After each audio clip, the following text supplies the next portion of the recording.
Merhaba arkadaşlar. Yeni videomuzda şart kipini öğreneceğiz. Yani şartlı bir cümle nasıl kurulur bunu göreceğiz. Bir şeyin gerçekleşmesini bir şarta nasıl bağlarız? Öncelikle hangi zaman kökünü kullanacağız bunu bilelim. Şart kipi yaparken fiillerin ya geçmiş ya da şimdiki zaman kökü kullanılır. Bu aynı zamanda şu demek: ya geçmiş zaman cümlesi kurarız ya da şimdiki zaman cümlesi kurarız. Şimdiki zamanda şart cümlesi kurmak istiyorsak arkadaşlar, fiilin şimdiki zaman kökünü hemen önüne bu yazarız.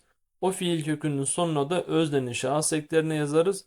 Ayrıca cümleye başlarken de şu ifadeleri kullanırız: ku, heke, eğer veya ger. Hangisini kullanırsanız artık. Ku en bilineni. Bakın, ku ile başladık.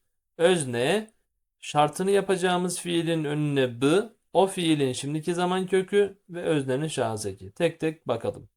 Ku, ez bifroşım. Ku ez bifroşum. Ku tu bifroşi. Ku ev bifroşe. Bakın, üçüncü kipimizi görüyoruz ve yine b'nın kullanıldığını görüyorsunuz. Bir sonraki videoda da mesela gereklilik kipi var. Orada da göreceksiniz. Yine b kullanılıyor. Çoğullara bakınız. Ku em bifroşun. Ku hum bifroşun. Ku ev bifroşun. Peki geçmiş zamanda nasıl yapılır? Geçmiş zamanda minik bir fark var. O da şu: A harfi geliyor en sona ve tabii geçmiş zaman olduğu için fiilin geçmiş zaman kökü. Başka da farklı bir şey yok. Bakınız, ku, ez, b, ket, şahıs eki en sona da a. Ku ez biketima. Kutu biketa. Tu'da gelmediğini görüyorsunuz şahıs eki.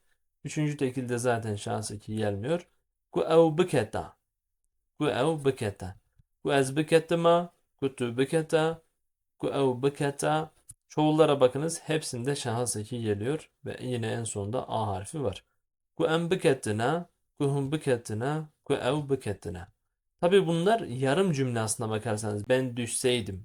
Devamı yok yani. Devamını söylemiyor. Bu sadece işin şart kısmı. Esas bizim örneklerimize göreceğiz bunu.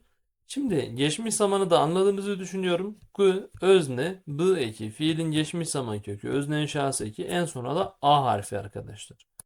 Peki olumsuz yaparken nasıl yapacağız? Olumsuz yaparken şimdiki zamanda da olsa, geçmiş zamanda da olsa ne ekiyle olumsuz yaparız bu kipimizi. Bakınız, ku ez nefroşum.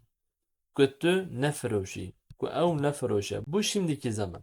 Geçmişe bakın. Ku ez neketma. Kutu neketa. Ku ev neketa. Evet, olumsuzumuz da bu şekilde. Her iki zamanda da ne ile olumsuz yapılıyor? Birleşik ve türemiş fiillerimize bakalım. Birleşik fiillerde b geliyor yine birleşen fiilin önüne. Kutupırsbiki. Olumsuzluk n'si de geliyor. Kutupırsneki.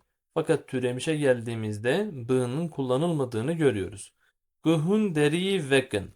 Kuhun deri venekin. Bakınız, gördüğünüz gibi. Türemişlerde böyle bir durum var. B ile arası pek iyi değil. B'yı kullanmıyor genelde. Örneklerimize geçelim. Okuyalım. Kutubiçi, sen gidersen ezeci biçim. Ben de gideceğim. Bakın, şarta bağladı değil mi? Benim gitmemi senin gitmene bağladım. Kutubeyi ezeci beyim. Sen gelirsen ben de gelirim. Kute bıhvara mineci bıhvara. Bakın, geçmiş zamana götürüyor. Kute bıhvara, sen yeseydin. Bıhvara, bakın b. Hvar geçmiş zaman kökü, sonuna da a. Kute bıhvara mineci bıhvara. Bakın, işin bu kısmı da gerçekleşmemiş geçmiş zaman. Min bu geçmiş zamana girince gerçekleşmemiş geçmiş zaman oluyordu değil mi? Mineci bıhvara, ben de yiyecektim. Ku ev çay vehve jerabine. O çay içerse, vehve, bakın bu yok arada, türemiş. Jerabine, jera ona demek arkadaşlar. Jerabine, ona getir. Ku ev rakevin, eğer onlar uyursa, bece söyle. Kuvan agır ve hasta nedir bu? Kuvan agır ve hasta. Bakınız, b yok ve geçmiş zamanda a var çünkü en sonunda. Kuvan agır ve hasta, eğer onlar ateş yaksaydı nedir bu? Olmazdı. Kuhun derbas bibuna ve hoş bibuya. Kuhun derbas bibuna. Bakın, bun önüne b gelmiş. Derbas bibun a. Ve hoş buya iyi olacaktı. Ve hoş bibuya iyi olacaktı. Kuhun futbol beleyizin bangi meci bakın. Hun futbol beleyizin. Siz futbol oynarsanız ya da oynayacaksanız fark etmez arkadaşlar, cümleyi istediğiniz gibi tercüme edin. Bangime bakın. Bankırın çağırmak demek arkadaşlar. Bangime bizi çağırın. Bangime bakın. Bizi de çağırın. Kuhun bemeşin çıdıke.